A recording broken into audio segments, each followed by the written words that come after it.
The U.S. and its allies will do anything they can to prevent authentic democracy in the Arab world. The reason is very simple. Across the region, an overwhelming majority of the population regards the United States as the main threat to their interests. In fact, opposition to U.S. policy is so high that a considerable majority think the region would be more secure if Iran had nuclear weapons. In Egypt, the most important country, that's 80%. Similar figures elsewhere.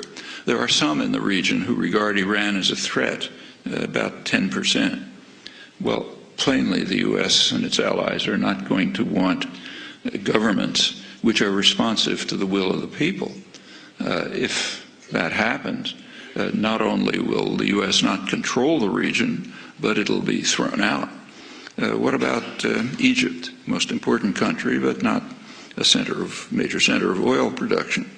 Well, in Egypt and Tunisia and other countries of that category, there is a game plan which is employed routinely, so commonly it takes virtual genius not to perceive it.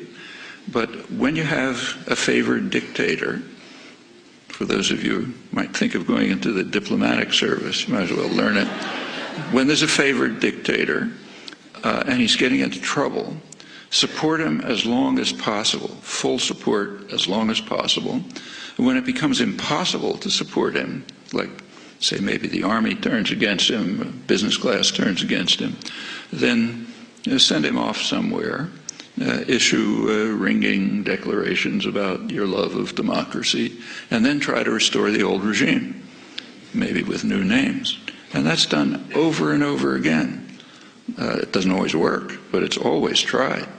Somoza, Nicaragua, Shah in Iran, Marcos in the Philippines, Duvalier in Haiti, Chun in South Korea, Mobutu in the Congo, Ceausescu was one of Western favorites in Romania, Suharto in Indonesia. It's completely routine, and that's exactly what's going on in Egypt.